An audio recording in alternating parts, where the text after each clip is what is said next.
Telangana Pradesh Congress committee working అధ్యక్షుడిగా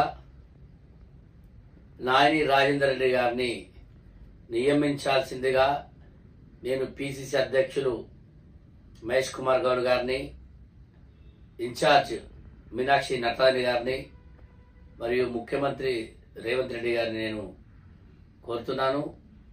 గత 40 సంవత్సరాల రాజకీయ చరిత్ర గల వ్యక్తి, ఏ పార్టీలు మారకుండా ఒకే పార్టీలో ఉండి కాంగ్రెస్ కార్యకర్తలను రెప్పలకు కాపాడుకున్న వ్యక్తి, 15 సంవత్సరాల యువజన కాంగ్రెస్ అధ్యక్షుడిగా, వర్కింగ్ అధ్యక్షుడిగా విజయవంతం చేసి ఎన్నో ఆందోళన కార్యక్రమాలు చేసిన వ్యక్తి.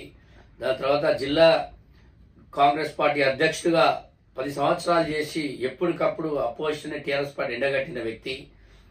మరి తన తర్వాత గ్రంథాలయం చైర్మన్గా 10 సంవత్సరాలు తన నైపుణ్యంతో మరి చక్కగా చేసిన వ్యక్తి. అటువంటి వ్యక్తికి మరి మన క్యాబినెట్లో అవకాశం రావాల్సింది అప్పుడు అందరం కోరడం జరిగింది. అందరూ కోరుకున్నారు ప్రజలు. అయినప్పటికీ సరే, మనకు మంత్రి పదవి రాకపోవడం దురదృష్టకరం.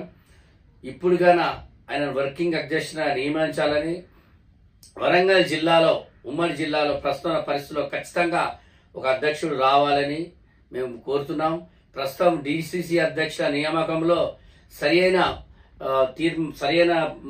ఇవ్వకపోవడం, సరైన ఆలోచించకపోవడం, వాటి ద్వారా మళ్ళీ పార్టీ కొంచెం వెనుకబోయే ఆలోచన జరిగింది.